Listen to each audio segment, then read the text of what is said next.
Pan India star Prabhas 200 కోట్ల భారీ బంగ్లా కడుతున్నారనే వార్త ప్రస్తుతం సోషల్ మీడియాలో విపరీతంగా వైరల్ అవుతుంది. హైదరాబాద్లోని ఫైనాన్షియల్ డిస్ట్రిక్ట్ కోకాపేట ప్రాంతంలో దాదాపు 2 ఎకరాల స్థలంలో ఓ అల్ట్రా లగ్జరీ భవనాన్ని నిర్మిస్తున్నారు ప్రభాస్. ప్రజెంట్ మన డార్లింగ్ వయసు 46 ఇయర్స్.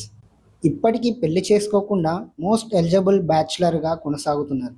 దీంతో ఆయన పెళ్లి అనుష్కతో అని కొందరు, కాదు కాదు ఓ బడా బిజినెస్ మ్యాన్ కూతురుతో అని మరికొందరు బోలెడని పుకార్లు సృష్టించారు.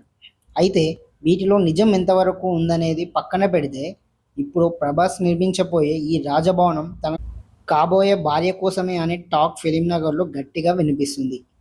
ఈ ఇంటి కోసం కేటాయించిన స్థలం మరియు నిర్మాణానికి ఖర్చు అంతా కలిపి ఈ డ్రీమ్ ప్యాలెస్ మొత్తం విలువ దాదాపు 200 నుండి 250 కోట్ల వరకు ఉంటుందని అంచనా. దాదాపు 2 ఎకరాల విస్తీర్ణంలో ఈ ఇల్లు రూపుదిద్దుకుంటుంది. ఇందులో hitech gym, private theatre, swimming pool, landscape గార్డెన్తో పాటు ప్రత్యేకంగా నాటించిన వందేళ్ల పురాతన కల్పవృక్షం కూడా ఉండేలా ప్లాన్ చేశారట. ఎలాగైనా వచ్చే ఏడాది ప్రభాస్ పెళ్లి ఉంటుందని, అప్పటి వరకు ఈ రాజభవనం నిర్మాణ పనులు పూర్తి కావాలని ప్రభాస్ ఫ్యామిలీ గట్టిగా ప్లాన్ చేస్తుందట. తనకు కాబోయే భార్యను నేరుగా ఈ డ్రీమ్ హౌస్లోనే గృహప్రవేశం చేయాలని ప్రభాస్ ఫిక్స్ అయినట్లు తెలుస్తుంది. ఇదే ఆయన తన సతీమణికి ఇవ్వబోయే అపురూపమైన తొలి బహుమతి అని కూడా అంటున్నారు. పెళ్లి, ఇల్లు మాట అటు ఉంచితే ప్రస్తుతం ప్రభాస్ వరుస సినిమాలతో ఫుల్ బిజీగా ఉన్నారు. రీసెంట్గానే కల్కి, ది రాజాసాబ్ చిత్రాలను పూర్తి చేశారు.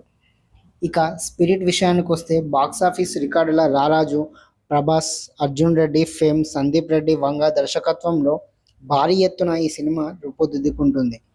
పవర్ఫుల్ కాప్ డ్రామాగా తెరకెక్కుతున్న ఈ సినిమాలో ప్రభాస్ పోలీస్ ఆఫీసర్ పాత్రలో నటిస్తుండగా, ఆయనకు జోడిగా బాలీవుడ్ బ్యూటీ తృప్తి డిమ్రీ నటిస్తుంది.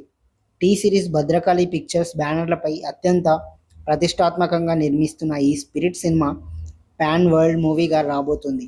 తెలుగు, హిందీ, ఇంగ్లీష్, తమిళ, మలయాళ, కన్నడ భాషలతో పాటు చైనీస్, జపానీస్, కొరియన్ భాషల్లో కూడా ఈ సినిమాను భారీగా విడుదల చేయనున్నారు.